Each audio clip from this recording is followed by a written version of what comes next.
It's Film Breakdown Tuesday here on the PHLY Eagles show. The Eagles won the game, but what happened? Fran Duffy will tell you what he saw, why it happened, how it happened, and what matters next on the PHLY Eagles show.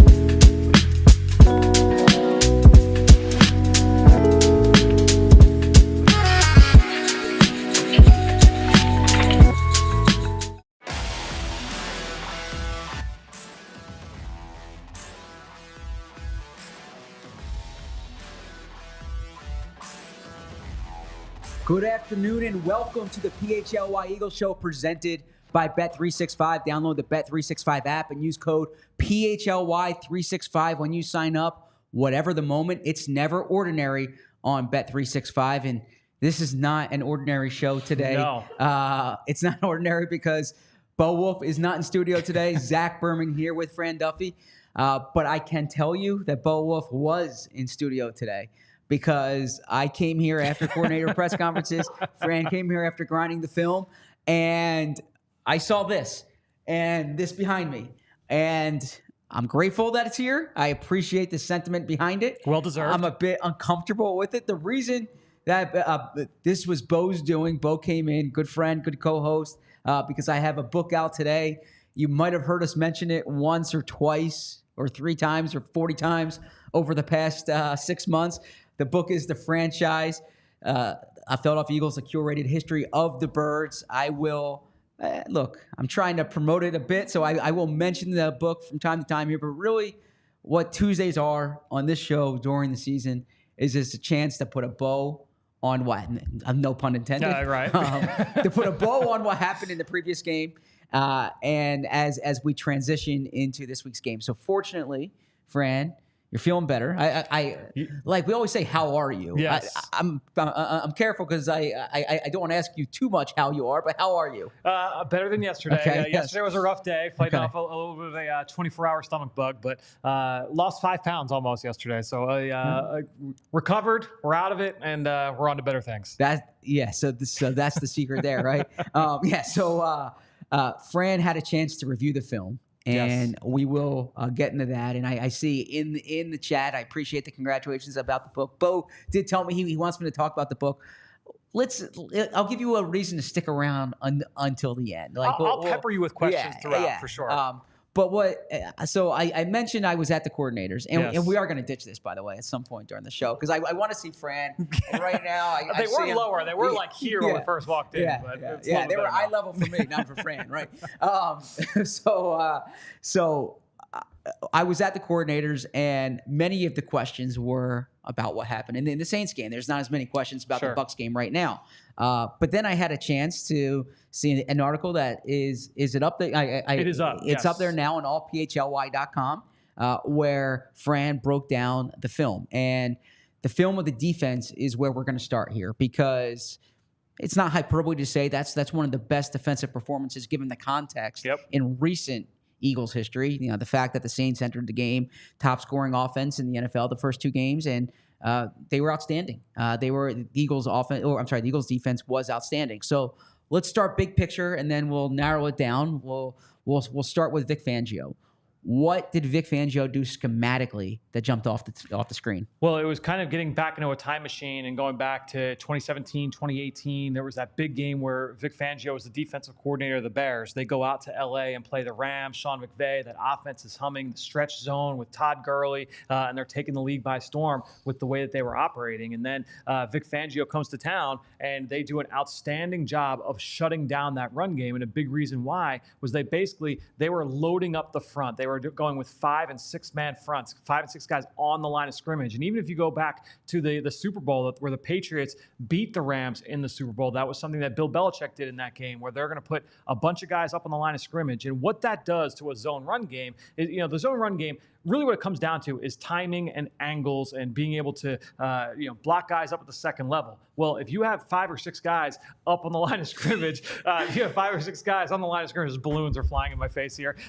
If you got 5 or 6 guys up on the line of scrimmage, that prevents those double teams from happening, or it prevents the players from getting up to the second level. And so really the big thing that you saw from this game was that Vic Fangio mixed up their fronts. Very often we saw the Eagles last week in their nickel package against Atlanta, Zach. They were 4 down with 2 linebackers. Yep. Well, the check that we saw them make late in the game was that they took Zach Berman and they put him down on the line of scrimmage. So now it became 5 down with 1 linebacker. Well, in this game early on, that's what they did. They said, you know what, we're going to take Zach Berman, we're going to put him on the line of scrimmage. The Saints got out of it, and now the chess match continued from there. Now, let me ask you this, because do you think this was an adjustment to the Saints, or do you think this is an adjustment to the defense? In other words, as the Eagles go forward here, is this a package or a formula that they will continue to utilize, or is this specific to what the Saints were presenting them? I think it's what they will continue to do against zone run teams, against teams that want to try and get them outside the tackle box. Now, you go up against a team that likes to use downhill gap schemes. I don't think you'll necessarily see that as much, but I think having that flexibility to be able to do that, I think that that's something that's really good to have that tool in your toolbox. The defensive MVP, as Nick Sirianni said yesterday, or the player who was the defensive player of the game, Nick Sirianni gives players of the game each week, and Jalen Carter won it this week. That shouldn't be a surprise to anyone who watched the game. It shouldn't be a surprise to anyone who watched the film. No. And now, Jalen Carter's statistics didn't jump off the page. That's a position where it doesn't necessarily jump off the page. But I asked Vic Fangio today about what Jalen did that he as the defensive coordinator could appreciate, and he kind of talked about just like the way. I'm paraphrasing here, but he set things up for everyone else. And like the plays that he had, the productive plays, will eventually lead to statistics for him. But it really, the aggressiveness that he played with, the physicality that he played with, had such an effect in the game.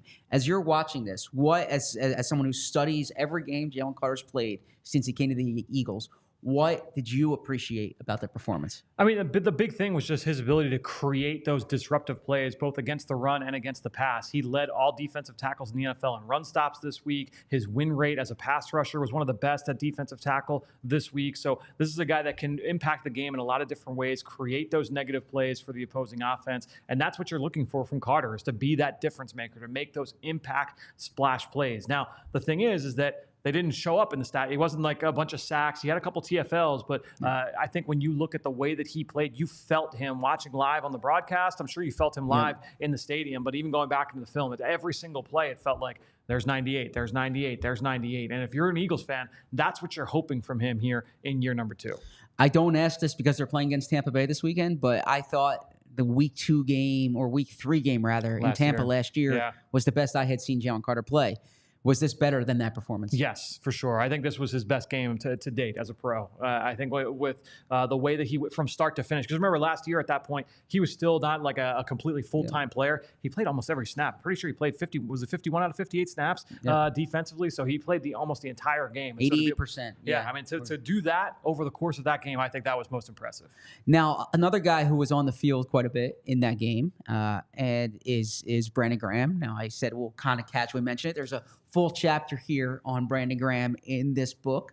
And I should say, as we talk about the book, that, or as I mentioned the book, if you want to come in and have a full conversation about the book, make sure you're a PHLY diehard member, and you can purchase tickets to an event that we have on Monday, October 7th, 6:30 p.m., where it's a book signing, a Q&A, terrific food. I'm going to talk to Vince. I think it's pizza, which is my favorite. Okay, and it'll be a fun way to. It'll be casual. You'll get to see the studio where Fran, Bo, myself, we do our shows. Brenna, the rest of the PHLY staff. But 6:30 p.m. you can come in, and I'll be signing books, taking questions. Looking forward to that. But you have. This is not open to the general public to get tickets. This is a diehard only event. So make sure you check that out, and you can register online for that event. But I casually mentioned that because there's a chapter in this book about Brandon Graham, and Brandon Graham. It kind of chronicles his career, and I thought that this year was going to be a farewell tour. Yep. And Vic Fangio said today that at the start of training camp, he kind of didn't know what to expect. He did not know what Graham's role was going to be at age 36.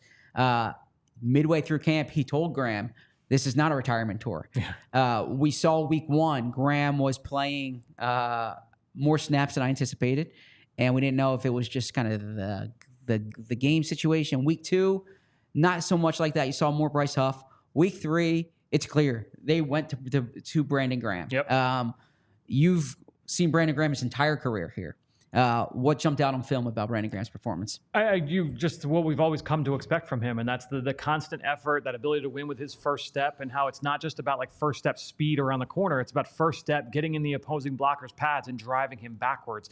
No play better exemplified that than that 4th and 1 stop by Zach Berman in the second half, where Brandon Graham takes the tackle, drives him backwards, and when he does that, the tight end that's coming across the formation stumbles because he trips over the tackle's legs. Zach Berman throttles the tight end because he's got no balance, he's got no base, and then he's able to make the stop. That play probably doesn't happen if Brandon Graham doesn't come off the ball the way that he does. And we know what to expect from BG. He's not the physical talent that he was 4 or 5 years ago, but he's still going to play with that fanatical energy every single play, and that's always going to put him in position to be able to make plays for you. Now, do you want to lean on him as like your number 1 rusher at this stage in his career? Probably not, but I think counting on him to be that really consistent key cog in your D-line, I think that's a fair expectation. Now, the beauty of shows that Bo hosts is like that he's like this great artist who you never know what's coming, right? I mean, when I'm in the host seat, it tends to be a little bit more like structured, linear, if you will. But I'm jumping ahead here. Okay. I'm kind of moving this around because we talked about Brandon Graham. It's only appropriate that we talk about Bryce Huff too. Sure. Because you have to look at the two in conjunction with each other. In that Bryce Huff was supposed to be the top edge rusher on this team, or at least one of the top 2. We had this conversation the first 2 weeks. He very clearly was not in this past game. Was 4th by a wide margin to Brandon Graham. And then it seemed, when I was watching it and looking at the numbers, that the Eagles even went away from Bryce Huff in the run game in particular. And he was used almost as he was with the Jets as this pass rush specialist. Vic Fangio said today that the usage won't be much different. Like this, they're going to continue to use him this way. Yep. What did you see from Bryce Huff overall? And then there was a play that Vic Fangio spoke about today, which was it was a run early in the game where Bryce Huff played it incorrectly and Kamara was able to get outside. Yeah, I believe it was the 3rd snap of the game. Exactly. And so basically the big thing that you saw on that play was that, the way that they're teaching, especially against these zone runs, you want your defensive lineman to get vertical and try and push the blockers vertical into the backfield. And Bryce Huff tried to do it. He actually did a really good job on the first play of the game where he was able to stand up the tight end and get him vertically into the backfield. On this one, tried to do the same thing. He got into the blocker's shoulders, was able to drive him backward, but the problem was he got turned towards the middle of the field, and so he's driving his man towards the middle of the field. By doing so, he lost the edge. It was almost like he's getting washed out of the play. He took himself out of the play, lost the edge. Kamara was able to get outside. From that point on, we basically did not see him in those run first downs, and so I think that'll probably be the case with Zach or with Bryce Huff at this point. He just has not played well enough as a run defender, and now the big thing will be, can he become that ace designated pass rusher? Can he turn into that? Right now, the way he's played through 3 games, he's not that. Yeah. He has not played well enough as a rusher to be able to say, like, with certainty, he's going to be able to hit that role. Now, you hope, maybe it's just been a slow start. He's adjusting to a new scheme. He's adjusting to a new role, new expectations. Maybe go to the bye week, kind of have a mental reset and see what he looks like here on the backside. In your experience, at what point do you start to have the alarm, the red flag, whatever cliche you want to use about a new player? Because obviously, whenever there's a new player, there's an adjustment. Some guys take quicker, some guys don't. But at what point do you typically say, all right, this is who they are in this scheme? I think that there's cases that we can make from years past for both sides of that coin. I think that I'm still willing to kind of give that time. I think, which is disappointing, last week against Atlanta, we pointed to that final drive where Atlanta goes down, they score the touchdown. That was a pure drop back situation. You're expecting Bryce Huff. There's nothing else about it. This is just rushing the passer. You're expecting to go win. In this game, there were 3 or 4 examples where they did a good job of putting him in position to succeed. Hey, you know what? We're going to put a bunch of guys over here to this side and get you isolated one-on-one with Trevor Penning in a pure passing situation. and Penning blocks him to the ground. There's another one where he's one-on-one against the tight end in pass protection. The tight end takes him out of the screen. And it's just those are the ones where you're like, man, you really want him to be able to show that he can win in those situations. I can't speak to why he's not at this point, but right now he's just not getting that job done as a rusher. If Bryce Huff is an underwhelming free agent signing, day one free agent signing, Zach Baun's on the other end of the spectrum there. You mentioned Zach Baun when you spoke about Vic Fangio, and it was almost as if, a Vic Fangio thing there. But when you watch Baun, he's clearly the Eagles' top linebacker right now. The way they're using him, he's been productive. He's making productive plays in the game. He has a physicality which was referred to by Nick Sirianni during training camp. But the other thing that you see is a versatility. Yeah. And you mentioned the usage of him, but he stood out week one. Week two, not so much. And Nick Sirianni said post game that some of the problems that were in week two, Zach Baun corrected them right away in terms of the cut blocking and things of that nature. What stood out about Zach Baun in this game? Well, to me, this is big for you. And Bo's not here, so he's going to be upset by this, watching this later. But it's only right that a ZB would help another ZB in this situation, because this is positionless football, Zach. This is positionless football. Hold on here. Hold on. I'm getting a little excited. Okay. This is positionless football, because when you have Zach Baun and the way that he's being used in this defense, a guy that's moved down close to the line of scrimmage at times, he's used as a stacked player, he's lined up off the edge. When you have that guy that at any point, and that's a bunch of times in this game, the Eagles come out, they line up one way, and then just before the snap, they shift and they adjust, and that puts a lot of stress on the blocking scheme on the offensive line to adjust really close to the snap of the football. That's where you get into Zach Baun's versatility and being really helpful with this scheme. To me, I was not here with you guys at PHLY when you guys would have these arguments in the summer about positionless football. To me, I think it's kind of gotten overblown in the past. The guys like Isaiah Simmons and stuff like that, you do need to play a position. Zach Baun plays linebacker, but you need the right coordinator and the right system, and everybody can kind of morph and adapt as you go. And so when you look at this Eagles defense, and especially in the front, you look at Zach Baun, you look at Milton Williams, you look at Brandon Graham, you look at all of these players up front that have that ability to slide over from 3-tech to 5 technique to 7 technique to 5, kick inside to 5. You have Zach Baun that can play off the ball and then slide down off the edge. When you have all of these players that can kind of morph into whatever front you want, that's when you really can start cooking as a defensive coordinator. Fran, I apologize here because you are never going to hear the end of like you advocate. Call it like I see it. You advocate for positionless football once, and because we like to relitigate on this show. Yes.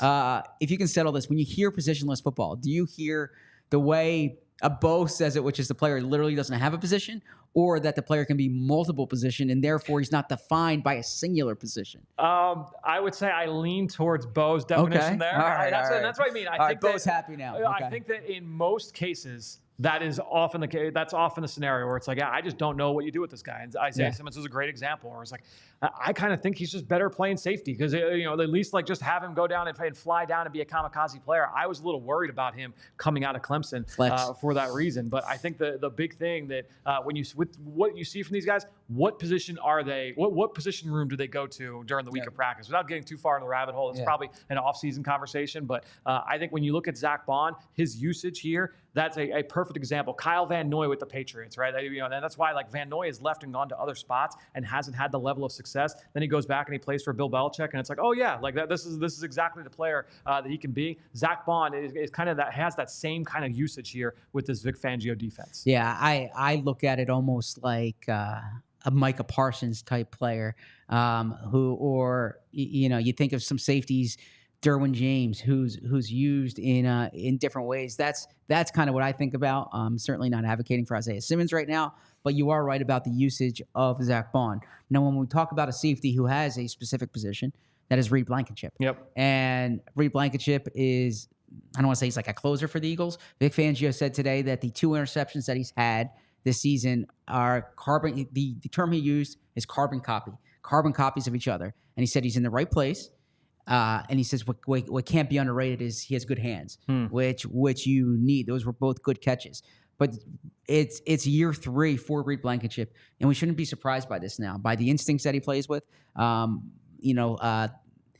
Professor Selman made a real good point about the boundary side versus the field side, how the Eagles actually switch that up. What was the answer on that today? Yeah, so he says that they kind of look at it sometimes like left and right. Yep. That you see that they're going to continue moving around, but really what they're trying to do is put the players in the best spot, and they think that's the best way to use those two. But there was a change after week 1, as Professor Selman pointed out, and I asked Vic Fangio about it today. And when Deniz is in this week, he'll get into the details of what he saw. But yeah, that Reed Blankenship is being used differently than he did week 1. And he's making plays here. What did you see on film with Reed Blankenship? I think this entire secondary did a really good job, because we talked about the run game and everything that they could do on the ground, New Orleans. But a big part of their offensive success was their ability to jump out on teams because of their explosive plays in the passing game down the field. And this isn't just a 2-game sample from 2024. You go back to last year, and Rashid Shaheed was one of the most lethal deep threats in the entire NFL. And so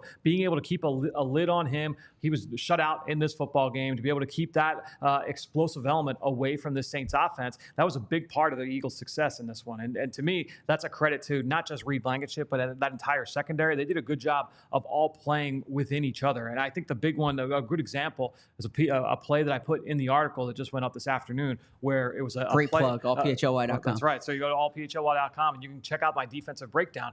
The first play I looked at was a play action. First, it's 1st and 10, a great play action down for them, and they're running one of their classic plays where you've got a deep post with a dig on the other side.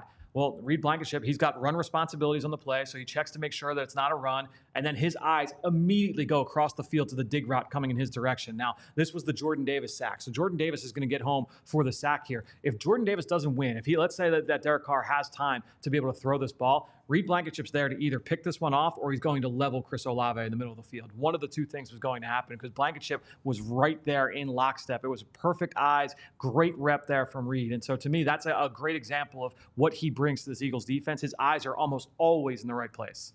Now, before we get to a temperature check later, there's some ad reads I want to get to, but I'm being formal about it, because as I do this, you might see Fran in the background. I want to see Fran, okay? And right now, I see Fran through like a green tint, okay? I don't want to see Fran through green-colored glasses. I want to see Fran the full experience. And then I do want to thank Bo. Genuinely, I appreciate the support by Bo as a friend, as a colleague for this book, The Franchise. But I want the PHLY branding more than the Zach. The book's not going anywhere, though. The book is staying. But a good cause for celebration is the book. And when you want to celebrate, a good thing to do is drink an ice cold Miller Lite, okay? Because a lot has changed over the years, and a lot's changed in the 25 years chronicled in this book. But one thing that hasn't is the great taste of Miller Lite. Another thing that's not changed is that it's less filling. So what is the best thing about the original light beer? Miller Lite sparked this debate in 1975 and still haven't settled it. When you think about Miller Lite, what you like about it is that they keep it simple. There's undebatable quality, great taste, only 96 calories. It's the beer that strips away everything you don't need and holds on to what matters most. A light beer that tastes like beer, less filling, and only 96 calories. It's the original light beer since 1975. You don't need to choose what's best. Miller Lite has great taste and is less filling. Tastes like Miller time. To get Miller Lite delivered right to your door, visit MillerLite.com/PHLYBirds, or you can find it pretty much anywhere that sells beer. Celebrate responsibly. Miller Brewing Company, Milwaukee, Wisconsin. 96 calories per 12 ounces, fewer calories and carbs than premium regular beer. And when you tell us about our next group of friends, I'm going to try to pull this out. But Bo put this in pretty strong. He tied like a triple knot down there, so he knew that you were going to do this. It's like Cobble's knot for anyone who recalls Maniac McGee. All right, well, while Zach is trying to figure that out, I will talk to you about our friends over at Shady Rays. Now, summer may be over, but everyone is still looking for quality shades built to last, and our friends at Shady Rays have you covered with premium polarized shades that won't break the bank. Shady Rays is an independent sunglasses company offering a world-class product rated 5 stars by over 300,000 people. That's a great sample size, and you know what you're getting with Shady Rays. Their shades have durable frames and crystal clear optics, making them the perfect choice for all outdoor adventures. They've got hundreds of options to choose from, so you're bound to find the perfect perfect pair to match your style. They probably have a style in your favorite team's colors. Maybe you're looking for a nice bright green color like this one of these balloons here on the desk. And we know how bright it can get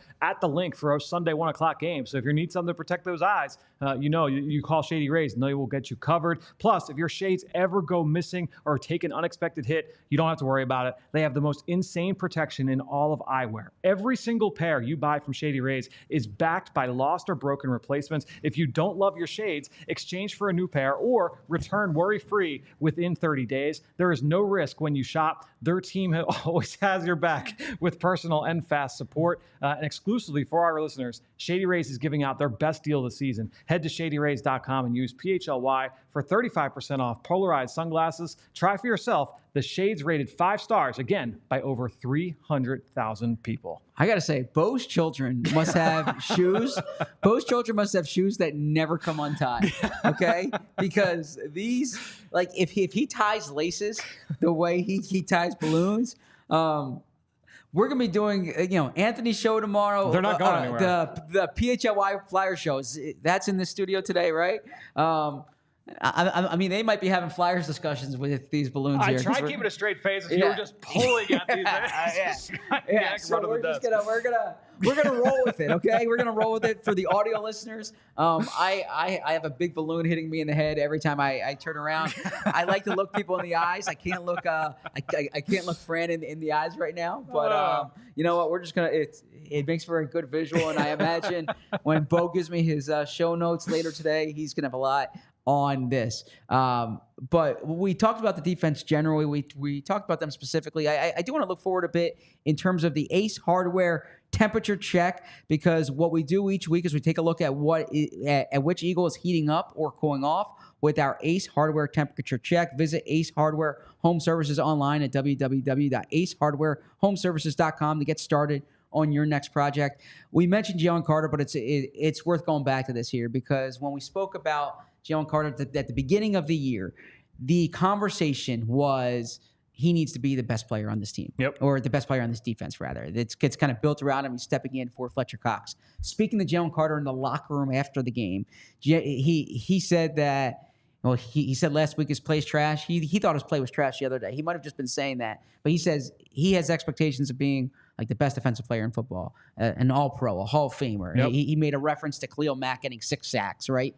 Maybe one day, when I write the 50-year version of this, or the next 25 years, Jalen Carter has a chapter in that. But I want to know what's sticky here. And what I mean by that is, as we talk about, as we do these film reviews, if we do it on October 29th, I think is the Tuesday after, or October 30th, the Tuesday after the Bengals game. Bengals lost last night, looked bad.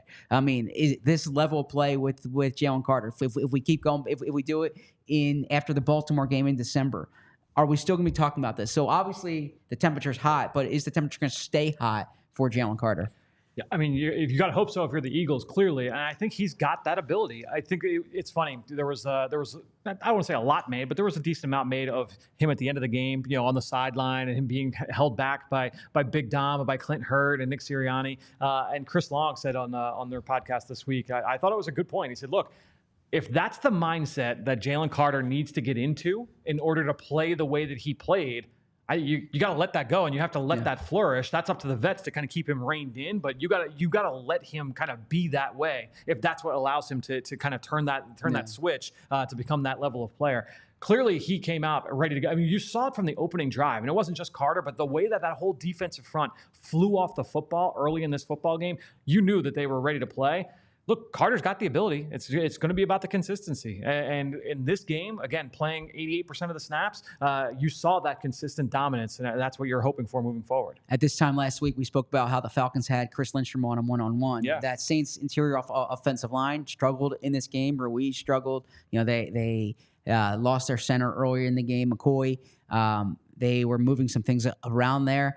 Do you think this was also partly the Saints' offensive line, or do you think no matter who the offensive line is, Carter's going to look like that? I mean, Ruiz certainly struggled. There's no question about that. But also, I mean, look, at the end of the day, offensive lines in football aren't great right now. And Lindstrom is one of the better guards in football. And so, that was a tough matchup, especially when he's not playing to his level of expectation, Jalen Carter. But look, go up against Tampa Bay next week. their guard situation is in shambles right now. And they have not played well on the interior. And you look forward. I mean, that's kind of the standard for most teams. Most teams are struggling up front along the offensive line, and namely on the interior. And so that is an area where Jalen Carter should be able to flourish and should be able to produce. When you talk about offensive lines, we're about to get to the backup offensive line with the Eagles because the film there looked good. Yep. Before we do anything specific on the defense, I did not address that we should make sure we get, because the next time we speak to you on Thursday will be about the Bucs. Yes. No, I think I think we pretty much covered everything. Can I ask you one question about the book? Let's do it. Yes. All right. Let me ask you one question. So I can barely see you. Yeah, I know. It's all right. I feel like the Seinfeld episode where did you hear Newman? Yeah. No, it's Tim Allen that I'm Wilson next door. You can't see. Yes. So when you get to release date, obviously I've never written a book. You've not written two. You get to release day. Yeah. Is the feeling excitement? Is it anxious? Like, what are your feelings when you get to today? Yeah, good question, because my wife asked me that this morning. Her name's Emily, I should say. She has a name. It's so there's like the football expression that the hay's in the barn. Yep. And there's some of that, like there's nothing you can do. You're anxious and eager for the reception of it. Like it's so every message you get, you appreciate, and I have a lot I need to respond to. You appreciate that. But when you write an article, there's like I don't want to say an instant gratification, sure, but it takes people 2, 5, 10 minutes to read the article, right? Maybe there's a comment section, maybe there's like a message on social media about it and email, but you generally know a few hours after an article is it good or not, right? With a book, no one's reading this in like 2-3 hours, right? And so it's kind of like wait and see. And the other thing too is if you write an article, there's like analytics that you can look at to see, all right, people are clicking on it this much, they're reading through it this much. Book sales, you don't get that data instantaneously, right? And so you're so there's anxiety, not in terms of are people going to buy it? You hope people buy it, right? But more like you hope people enjoy it and you hope people learn from it. And the big thing with this book, and it's not just a talking point, I generally mean it, is that I want people to kind of relive some of the memories that they have, learn some new things, understand how some of these big decisions were made, whether decisions with quarterbacks, whether it was with coaches. But the reality is when you write about the past 25 years as opposed to like the next 25 years. And in the epilogue, I get into the next 25 years. But when you write about the past 25 years, one thing that you're mindful of is this stuff already happened. And so people are reliving it. So as you read about the Snow Bowl, as you read about Nick Foles' 7-touchdown game, as you read about the Super Bowl, I want people to like, I remember where I was when that happened. When you see the line about the pickle juice, the story about the pickle juice game in 2000 with Andy Reid. I watched this then. When you read the chapter on, let's say that Monday night game in Washington. Okay, I recall where I was during that Monday night game in Washington. I was at Three Sheets Bar in the west side of New York. I had just left Michael Bowie's bowling alley or bowling charity event. I was covering the Giants at the time. And so, so you want people to like say, I want people to finish reading this book having learned something, but also like feeling good about their experience being an Eagles fan. Because I'm proud of the book. This is not. I wasn't trying to be Bob Woodward here. Like I'm not uncovering great scandals in Eagles history. It's meant more to relive the history of the team. So I have a line in the introduction. You're going to read more about Super Bowl in 2017 than the 2007 season. When they weren't very good. That's just the nature of the book. But to answer your question succinctly, you're anxious about how it's received because you write a book so people read it. I've made the line before that if I didn't want people to read it, I wouldn't put my name on it. I would just write a diary at home, right? And so, so that's the anxiety that you feel. So I have one other question as well, but I don't want to take you off course as a host. Another topic.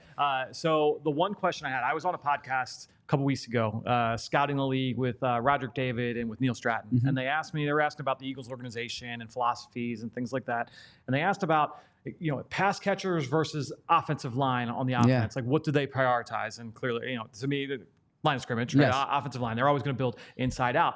And how the organization wasn't always invested in pass catcher. And you go back to the early stages of what this tenure, right? When Andy Reid first gets there, Jeffrey Lurie just first buys the team. The big criticism was it's James Thrash and Terrence Small, and they did not invest in wide receiver. Then they go and they make that big signing. They get Terrell Owens, and obviously things take off. And then you've got a few years later, Deshaun Jackson and Jeremy Maclin, and off we go.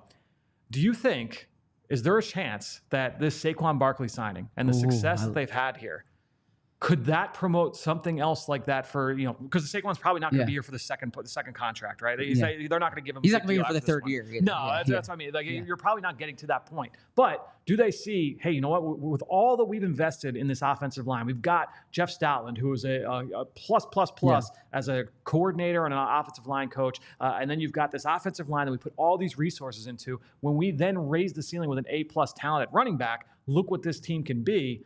Do you think that that's something that they try and tap into more often?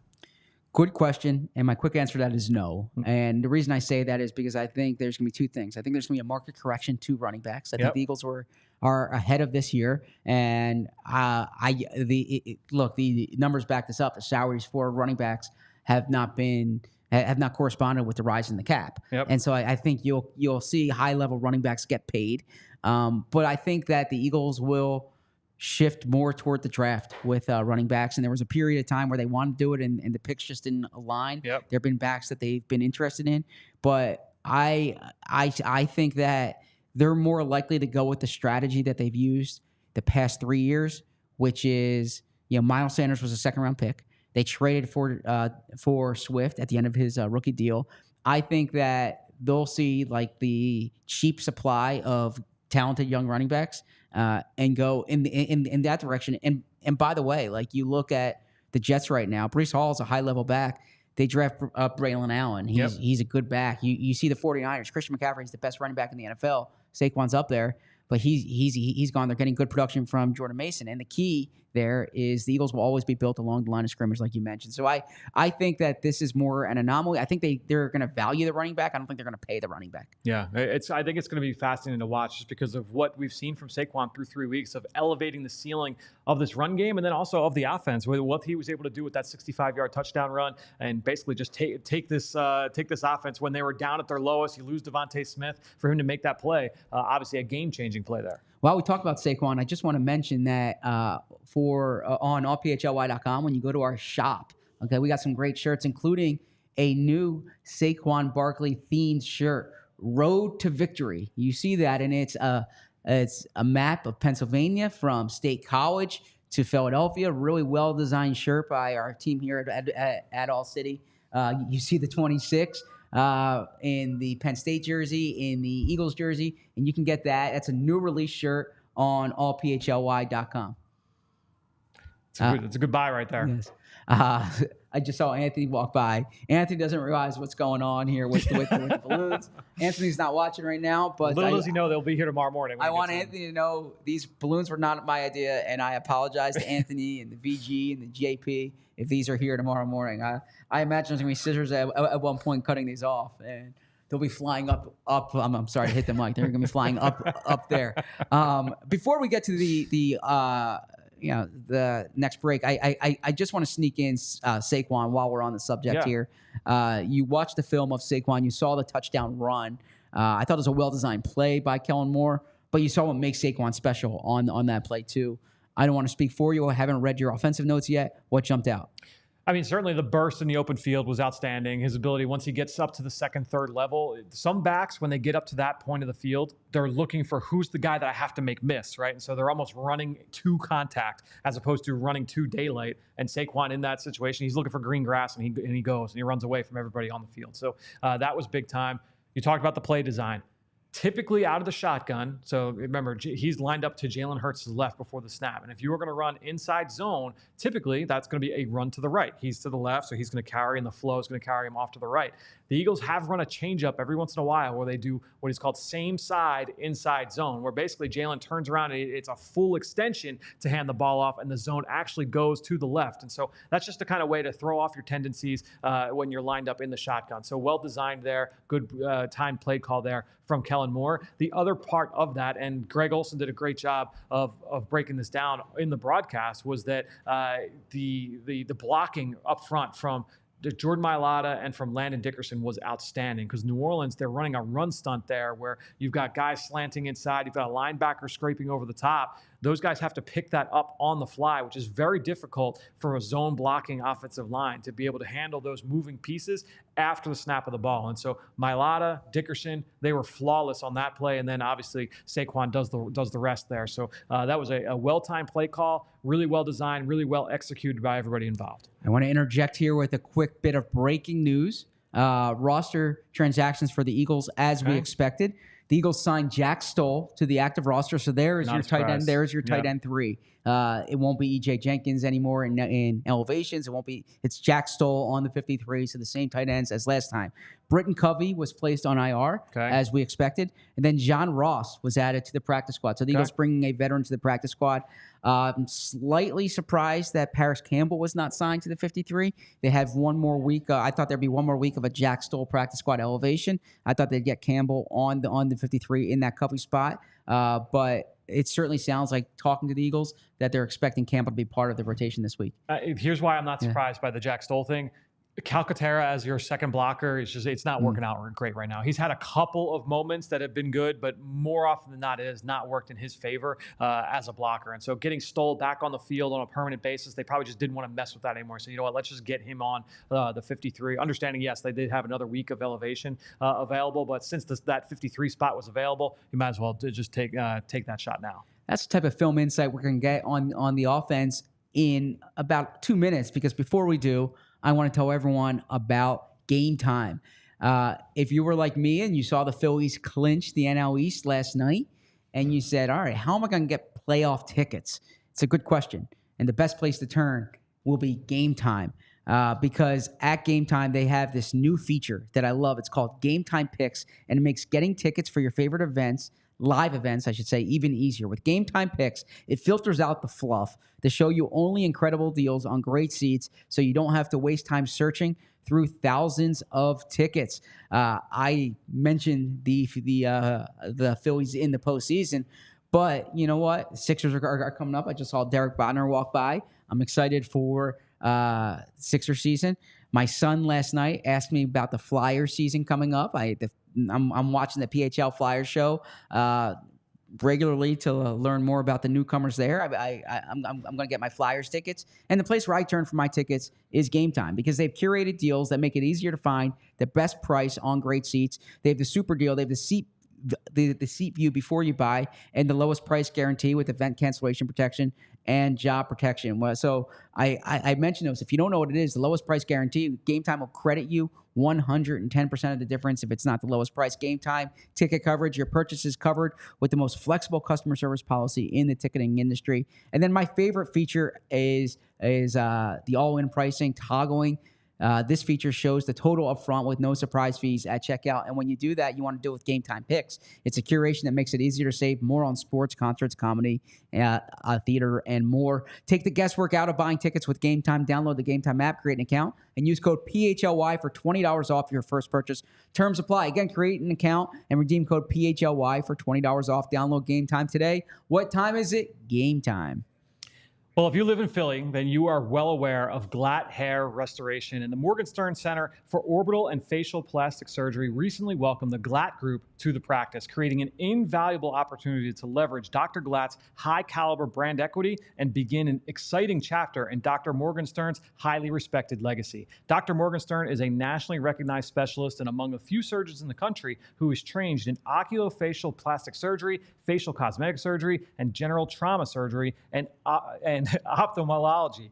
Established by the late Dr. Paul Glatt, Glatt Hair Restoration is now under the direction of renowned plastic surgeon Dr. Ken Morgenstern and the Morgenstern Center. It's the same peerless approach that you've come to expect, the same expert team, same unmatched Glatt system, same state-of-the-art location, same stellar results, because anybody can buy equipment and say that they do hair restoration. Only Glatt Hair offers decades of proven results using an innovative approach and delivered by leaders in the industry. Glatt Hair can help during all stages of hair loss with leading-edge treatments for prevention and restoration, including laser light therapy, non-invasive TED treatments, vitamin supplementation, topical and oral medical medications, PRP and stem cell restoration, and hair restoration surgery. Glatt Hair is not just about restoration, it's about innovation. Their breakthrough treatments really do dramatically change lives. Change your hair, change your life. Bald is now optional. If you want to improve how you look and how you feel about yourself, Glatt Hair has the right treatment for you. Regain your confidence. Visit glatthairmctr.com or call 610-980-4000 to get started. So we just talked defense. Let's get to the offense here. We mentioned Saquon, the other star of this game offensively, Dallas Goedert. Dallas Goedert, 10 catches, 170 yards. I had a stat up on social media yesterday of the 10-catch, 170-yard games in recent NFL history, and you look at the players on there. These are some of like there are Hall of Famers now and future Hall of Famers. Players that have done this: Shannon Sharp, Darren Waller, Travis Kelce, George Kittle, Jimmy Graham, Travis Kelce again, and then Dallas Goedert this Sunday. Best game of Goedert's career. What did you see?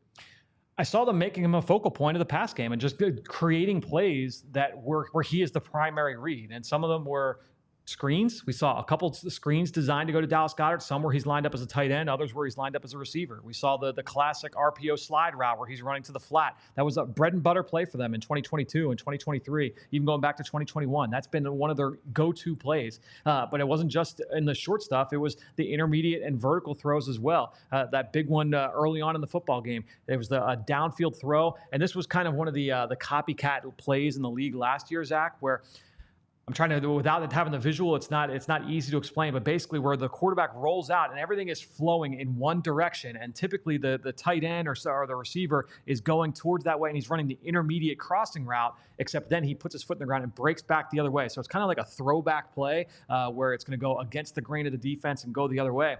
Last year, we saw George Kittle hit this play for a big touchdown. Sam Laporta hit this play for a big touchdown. The tight end, Luke Musgrave from Green Bay, hit it for a big play touchdown. So we saw this play over and over and over again. The Eagles busted out here in this one, and it goes for the big play to Dallas Goedert. And so we saw vertical throws. We saw intermediate throws. He was open a couple other times where Jalen Hurts was hit or he got forced off his spot and he couldn't get there. So they were clearly dialing things up for Dallas Goedert in this game. It just begs the question, why wasn't this the case last week? And honestly, moving forward, you should always have this as part of the toolbox. It's great to have A.J. Brown and Devontae Smith and Saquon Barkley, but dial some of these up for Dallas Goedert as well. In your offense, it's only a plus for that group. I want to focus in on the big play because what you saw there was a mesh route, a rub route, if you will, where it was Jahan Dotson. Yep. Really, it's not a play that shows up in the stat sheet. What's interesting, though, is that's not Jahan Dotson's typical role on the play. As Kellen Moore explained, that's typically Devontae Smith. With some of the change with the injuries at wide receiver, they had them move around. Jahan Dotson executed that just the way it's taught. As you watched it, the role of the wide receiver there, what happened on film that I guess people don't fully appreciate with unlocking Goedert on the play? So basically, there were the two times they ran this play in the second half of the game. One was the Dallas Goedert one-handed catch, and that went for 31 yards or 30 yards, something like that, where he's running from left to right. And then obviously there's the big one, the 61-yarder, where he's going the other way. On both plays, he was actually being double teamed by the Saints. Now, basically what the double team was you had a safety playing outside and you had the safety in the middle of the field, both with eyes on Goedert. Now, since they were two safeties, they were both playing with depth. And so the one safety was Tyrann Mathieu. He's playing 18 yards deep. He's playing towards the post. And then the other safety was Will Harris. He's playing probably 8 or 9 yards off the ball with outside leverage. And does that meaning that he's closer to the sideline? He's trying to force everything back inside. That's where the other safety, Mathieu, was there to help. Now, Goedert, he's running a shallow crossing route, and so that means he's running immediately away from the outside safety, from Harris. And on both plays, Harris gets picked off, and what happened on the second one that resulted in that huge collision is that Jahan Dotson did such a good job, Zach, of setting up the defender, not just the one that was trailing Goedert, but creating a collision that the guy that was following Dotson, who was Marshawn Lattimore, he ends up colliding with Matthew. And so there were two defenders that were trailing Goedert on the play. Both guys were taken out. Dotson took the first one out, and then the other one was taken out by Lattimore. So it creates that pile up in the middle of the field. Goedert takes off. And again, I mean, you've talked about this on the show.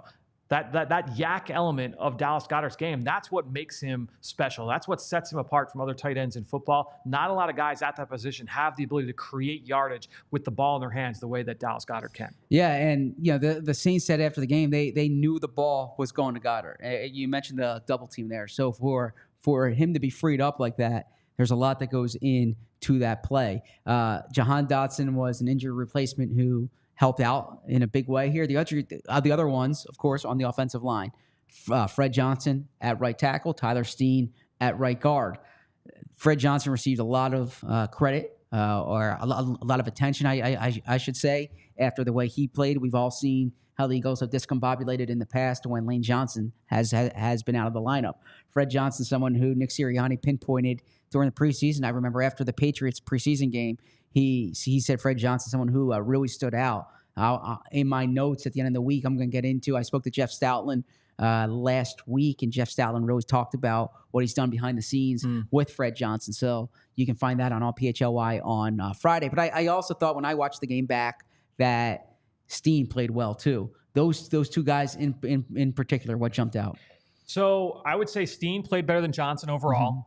Johnson in the run game, I thought was really good. He did some really good things in pass protection, especially late. Carl Granderson, I think, started to get a beat on him a little bit, and you saw him use his length to push Johnson back into the pocket. It was like 4 or 5 of the last 6 pass plays for the Eagles. You had pressure off of Jalen Hurts' right side, and I think that's something that the Saints kind of picked up a beat on. If Johnson is playing in this game on Sunday against the Bucs, that'll be something to watch there, certainly, especially with Joe Tryon, who has a similar kind of skill set to Granderson with that length to try and get inside of Johnson. So, and to me, look, Fred Johnson is a big human being. He is ginormous for an offensive lineman, especially. Obviously, context matters there. Yes. But I think they're all big to me, right? Yeah. Britton Covey looks towering when I talk to him.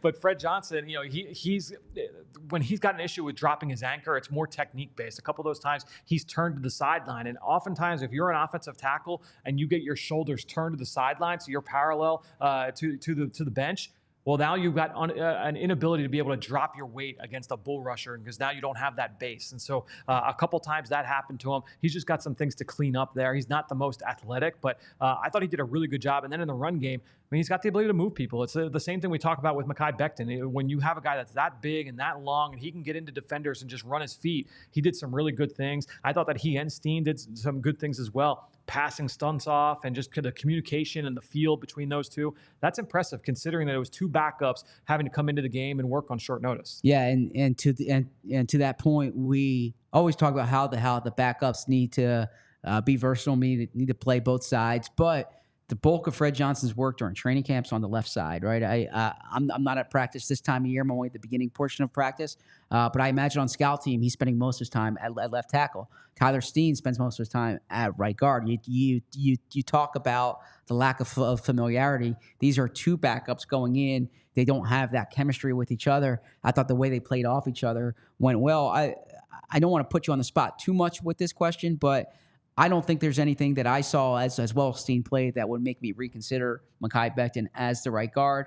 Am I correct in that position, or do you think good film from Steen will make them think twice?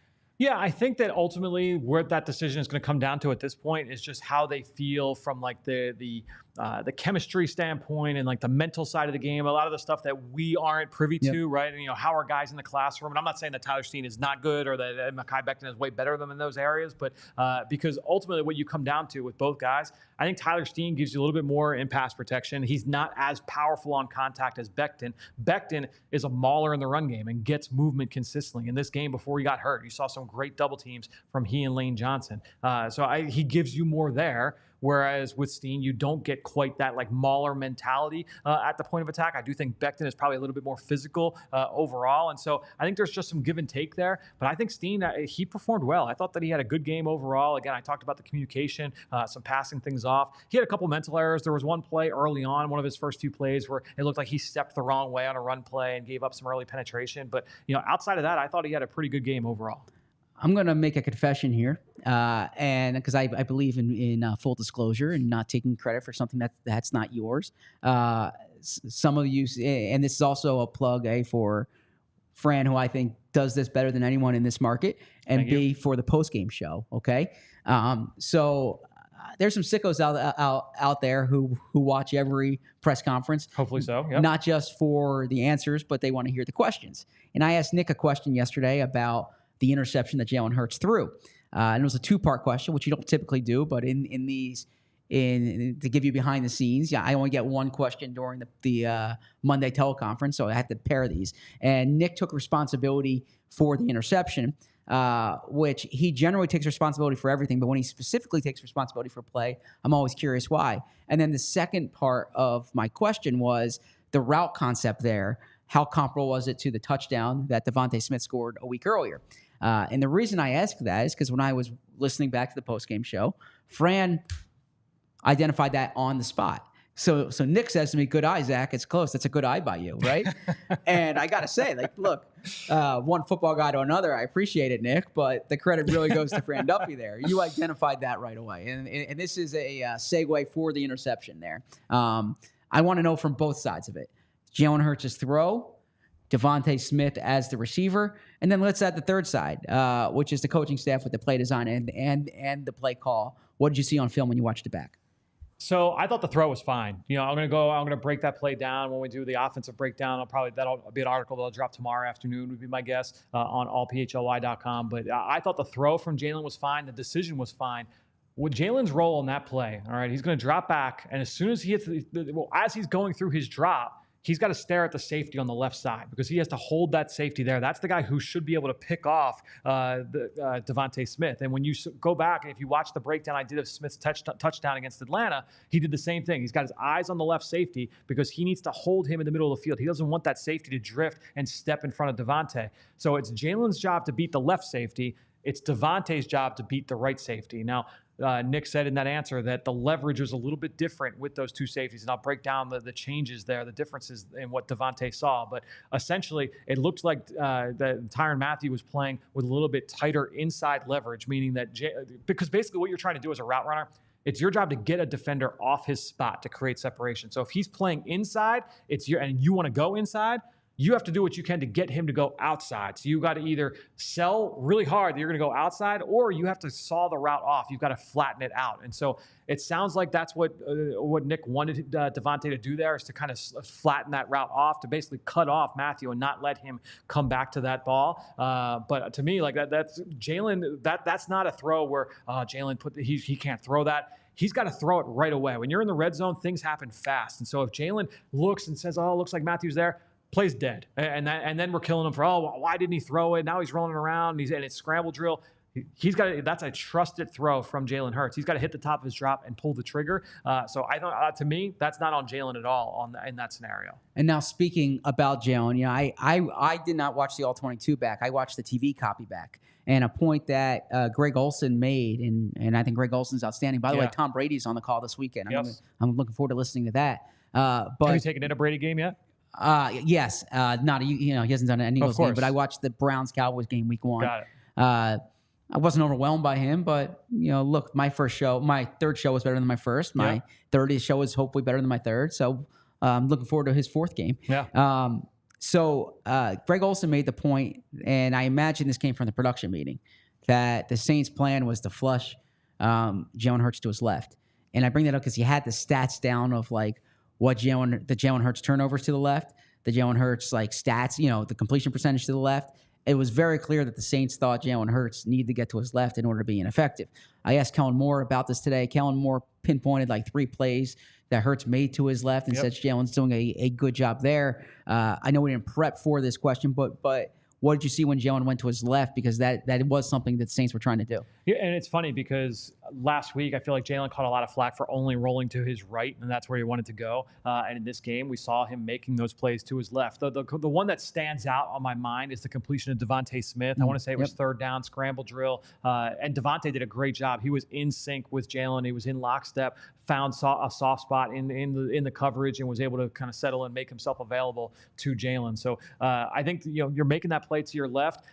Look, it's always harder for a right-handed quarterback to make those throws going to that side, to have to throw across your body. And so I would say that's more often the case than not. But that was to me that was a big throw. I don't think I've noticed that he's been significantly worse, but obviously they've got the numbers to kind of back that up. Now, if the Eagles run that touchdown pass and then that interception 3 weeks in a row, it might not be Devontae Smith out there. He's in the concussion protocol. Yeah. Okay. We don't know what his status is when the Eagles say they don't know with that. That's not gamesmanship. Concussions are out of the trainer's hands even. There's a concussion protocol that he needs to go through and needs to be cleared by an independent neurologist. Not out of the question that he's back by Sunday, but not something that is a foregone conclusion. We know Britton Covey's on IR now. We don't know about A.J. Brown yet. And with that bye week looming thereafter, the Eagles might say, A.J., take this week, be ready after the bye. If that's the case, you're looking at a wide receiver core with Jahan Dotson, Johnny Wilson, presumably Paris Campbell.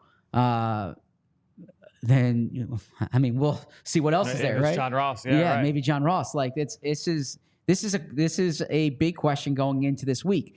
You saw a lot of Paris Campbell this past game. He played 50% and plus of the snaps. Johnny Wilson was a factor in this game. Jahan Dotson, now we have a 3-game sample size. Yep. This week and throughout the past 3 weeks, past 2 months even, what did you see from these depth wide receivers?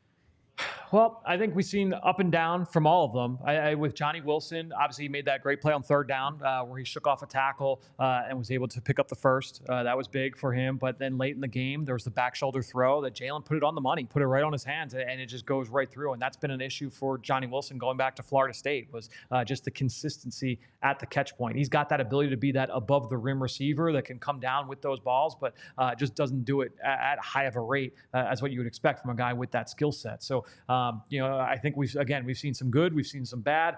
Obviously, he's been flagged now two weeks in a row for the offensive holding on those screen plays. The first one back in Atlanta, I thought was a little less egregious than the one this week against New Orleans. I thought this one was a little bit more deserving. But overall, you appreciate the toughness. He's just got to be more consistent at the catch point. And obviously, he'll be relied on more than likely. He'll be relied on for a bigger role this week. Campbell. Look, he's been in the league now for a handful of years, and so we know what to kind of expect from him from a skill set standpoint. This is a guy the guy that I would compare him to for Eagles fans would be Josh Huff. I think from that's not a ringing endorsement. No, but in terms of like the skill set and the usage, and this is what he can do. He's a 6'1", slender frame, but he's not like a vertical deep threat. He's a guy that you want to get the ball in his hands fast and let him do work, get him in the open field, and just let him run. He's more of like a straight line guy. The big thing of this summer, I didn't think he looked all that confident at the catch point, and then that showed up this week too. Both of his catches, there were like double catches where the ball was very nearly dropped on both. And so I just continue to show that faith there. I think that he does have a little bit of a rapport with Jalen, so we'll see if that can come to fruition this week. And I think with Dotson, look, he's been more or less a decoy for the better part of this season so far, right? So 3 weeks, he only got here a month ago, so I wouldn't expect him to come in, especially with all the other weapons in the offense, to come in and produce at a high level. He may be relied on to do so. I think that his movement has looked pretty good. I wouldn't say that, like the drop issues that plagued him for this offseason in Washington are completely out the window. We haven't seen that sample, and we're not out there at practice to be able to see it. And so I think when you look at Dotson, certainly the spotlight will be on him this week. I do think from what I have seen on film, he's moving around fine. He's lining up inside and outside. He has shown the ability to create some separation. So now it'll be time to test exactly what the Eagles got when they made that move for him in August. I just want to remind you, become a diehard if you are not on allphly.com. You can read Fran's film reviews. You can read. I'm going to have Les Bowen has a column going up from the coordinators today. I'll have my notes on Friday. I have a feature I've been working on that I was out of town this past weekend for. That's that's likely going to drop this week, and then we have great coverage on all our sports. So make sure you're a diehard member. Also, if you're a diehard member, you can go to the book event that I mentioned. October 7th. On October 7th. Yeah, I look forward to meeting you there and signing books there. I keep promoting the book here. Tom Brady, he's referenced in the book 18 times. I actually just looked that up. I was going to say 19, but there's actually a Kyle Brady reference in the book. Kyle Brady, similar to Fran. And I should say, Fran does a great job on our show, but he's also the All-City NFL draft analyst. And so he's doing more than just Philly things. And I bring that up because in the chapter about Howie Roseman, Howie Roseman, before he was the general manager, back when he was in college, he took extensive notes on the draft, and he was a New York Jets fan growing up. And he threw his notes at the TV when the Jets drafted Kyle Brady, number 9 overall in 1995. So that's the when I was looking up Brady in there. There was multiple Tom Brady references, but there was one Kyle Brady reference, and that's the reference. And you can read that in a Howie Roseman chapter, kind of about the redemptive career at times, but kind of it's Howie's beginning, the rise, the fall, the rise again. I wouldn't say a fall, a minor dip, and now back to he's generally regarded, and I think accurately so, as one of the great general managers in the NFL and in sports, in professional sports. Yeah, I mean Andrew Berry would tell you that, and I think it's I think over the course of time that's certainly proven itself out. But also you can learn in this book too a lot of the philosophies and theories, or I shouldn't say theories, philosophies and strategies that Howie uses. You can trace back to the beginning of this tenure, things that Andy Reid brought in with him. Things that Jeffrey Lurie and Joe Banner really believed in before the rest of the league did. The aggressiveness with trades, early signing of contracts. You can see, and so this book really traces all of that. So that's an organic way to explain that. One of my big takeaways in doing this book was that a lot of what the Eagles do now, big picture, team building wise, was put in place 25 years ago, and it's kind of been refined and improved and crafted, hopefully similar to the PHLY Eagles show, right? But that they still use a lot of the philosophies that they used then. If anyone ever does the first 25 years of PHLY, there will be an entire chapter dedicated to our resiliency through these balloons. Yes. Yeah, seriously. Yeah. Nick Sirianni said sometimes you have to deal with adversity. I think doing a show with the balloons in the middle, moving my head, I talk with my hands sometimes. I'm afraid I'm going to hit the balloon. Maybe that's what we need when I did it. But you got to hear in between the balloon thudding some great insight from Fran. Fran's going to be back on the PHLY Eagles show on Thursday when we look ahead to the Buccaneers. I will be at NovaCare then, but I will be chiming in, and we will also have Swooper on Thursday. Yes. Eager for that. Tomorrow, we are going to have Jamie and Rich here. I will be at the facility. I will chime in from the facility with updates there. And so it's a busy week leading up to Sunday's game against the Buccaneers. Friday, of course, Professor Selman is in studio. I will be at NovaCare that day. And then I should mention the man, Bo Wolf, will be here Thursday and Friday. Before you close out the show. Yes. Oh, God. So Bo obviously came in to do the balloons, to do the banner, but he had to make his presence felt. We do have one video to play before we close out the show. Brenna. I actually don't know if it's coming here. Yeah, I have not watched this yet either, so I'm equally as excited. I hope I still have a job after this, Vince. Happy second book release to you. Happy second book release to you. Happy second book release, dear Zach. Happy second book release to you from Bo and the Sickos, my favorite band from the 80s. And from Joshua Molina, that's right. I'm the answer to the riddle, what would Will Bailey from The West Wing and Jeremy Goodman from Sports Night look like if he got very old? Like this, Zach. But let's keep the focus on you because it's your special day. I understand you have the franchise, Philadelphia Eagles, a curated history of the Eagles. My favorite band from the 70s. It's your second book. Congratulations. Very exciting. Very excited about the book release, as are Bo and the Sickos. I hear you're a big West Wing and Sports Night fan, which means after my own son and dad, you might be the most supportive man in my life, Zach. So I'm thrilled to join Bo, and the Sickos in congratulating you. The book is available wherever books are sold. Wow, that's That's a wide release. Congratulations. Mazel tov, as my people say. Our favorite fictional president, well, I don't know who yours is. You could be a Santos fan, but President Bartlett would often ask, what's next? What's next for you, Zach? May the franchise, Philadelphia Eagles, a curated history of the Eagles, be a bestseller. May it sell widely and strongly. Is that English? I don't know. I'm not a writer.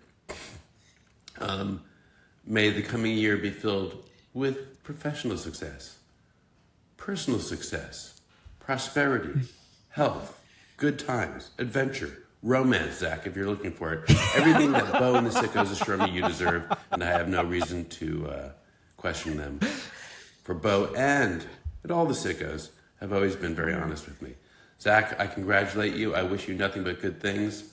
Congrats on the second book. I hope it goes great. And I leave you with the signal, an omen and a portent of good things. What's next? Way to go, Zach. Thank you. That's really touching. I appreciate it. Thank you, Bo. Will Bailey himself, Josh Molina. Yeah, Josh Molina's from the West Wing. And Jeremy in Sports Night he's my favorite character in Sports Night, Jeremy. Will Bailey's not my favorite character in the West Wing, but I do like Will Bailey. And my favorite writer is, on screen at least, is Aaron Sorkin, who Jeremy Molina's in all of Aaron Sorkin's work, including A Few Good Men. You have to dig deep to find it, but you will see him on there. So, Bo, thank you. Jeremy Molina, thank you. I have no idea if he got that cameo before or after last Thursday's episode where you insulted his hair. So I don't know if this happened before or after. But I would say this about Bo. Bo is an outstanding gift giver. Bo's an outstanding gift giver, outstanding friend, and outstanding co-host. He gave a big seat to fill here. I don't know. I like being in the other seat for this, but this was fun. It makes it easy when I do it with Fran. It makes it easy when I do it with Brenna. Thank you so much. And Bo will say, as always, we love you. I will say, we will be better tomorrow. Until then, thank you for watching. We all silly like the mayor.